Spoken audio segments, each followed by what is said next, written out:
विश्वविद्यालयों को लेकर आपको बता दें कि शिक्षा विभाग के पत्र को बीजेपी ने राज्यपाल को अपमानित करने वाला बताया है, तो जेडीयू और कांग्रेस ने खुलकर शिक्षा विभाग का पक्ष लिया है। वहीं आरजेडी ने के पाठक पर सवाल खड़े किए हैं।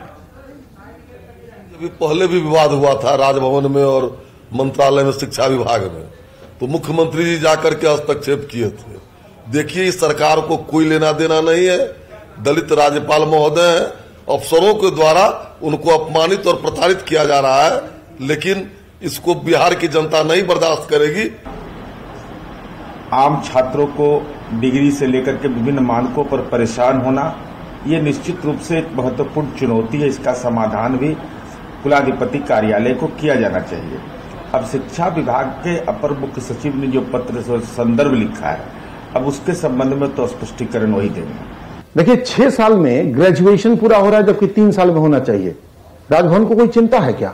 इस मामले में राजभवन को अपना अहंकार त्यागना होगा, क्योंकि ये बिहार के भविष्य का सवाल है। लाखों बच्चों का सवाल है जिनकी जिंदगी राजभवन की लापरवाही की वजह से बर्बाद हो रही है। बिहार सरकार पैसे देगी और पूछेगी नहीं। देखिए, 6 साल में ग्रेजुएशन पूरा हो रहा है, जबकि 3 साल में होना चाहिए। राजभवन को कोई चिंता है क्या? इस मामले में राजभवन को अपना अहंकार त्यागना होगा, क्योंकि ये बिहार के भविष्य का सवाल है। लाखों बच्चों का सवाल है जिनकी जिंदगी राजभवन की लापरवाही की वजह से बर्बाद हो रही है। बिहार सरकार पैसे देगी और पूछेगी नहीं। छोटे शहरों में जाके देखिए तो क्लास होते हैं क्या? प्रोफेसर ही नहीं आते। प्रोफेसर नहीं आएंगे तो बच्चे क्या करने आएंगे भाई?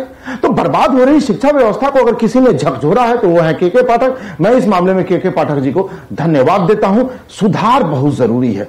बर्बाद हो गया है विश्वविद्यालयों का सिस्टम।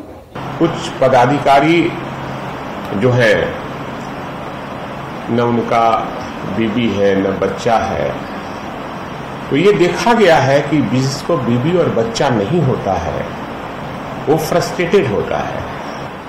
तो कुछ लोग ऐसे हैं इस धरती पर जो क्रिएशन पैदा करते हैं कि समाज कैसे हमारा नाम जाने। और जिस पदाधिकारी की बात कर रहे हैं आप, जिस विभाग में गया है वो विभाग को नाश कर ही आया है।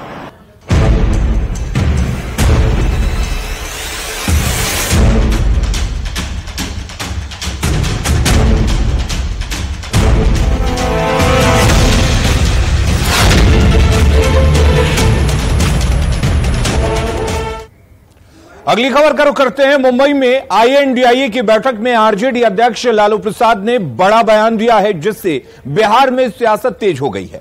लालू प्रसाद ने सीएम नीतीश कुमार की मौजूदगी में राहुल गांधी को मिलकर मजबूत करने की बात कही। इशारों ही इशारों में लालू प्रसाद ने पीएम पद के उम्मीदवार का ऐलान ही कर दिया। लालू प्रसाद ने कहा कि पीएम मोदी विदेश घूम रहे हैं, तो आप देश में घूमिए, आप ही हमारे नेता हैं। इससे पहले लालू प्रसाद ने राहुल को बारात का दूल्हा बता दिया था। सवाल यह उठता है कि राहुल गांधी का हाथ मजबूत करने की बात से क्या सीएम नीतीश कुमार बैकफुट पर चले जाएंगे? वैसे सीएम नीतीश कुमार पहले ही कह चुके हैं कि वो पीएम या संयोजक पद के लिए उम्मीदवार नहीं है।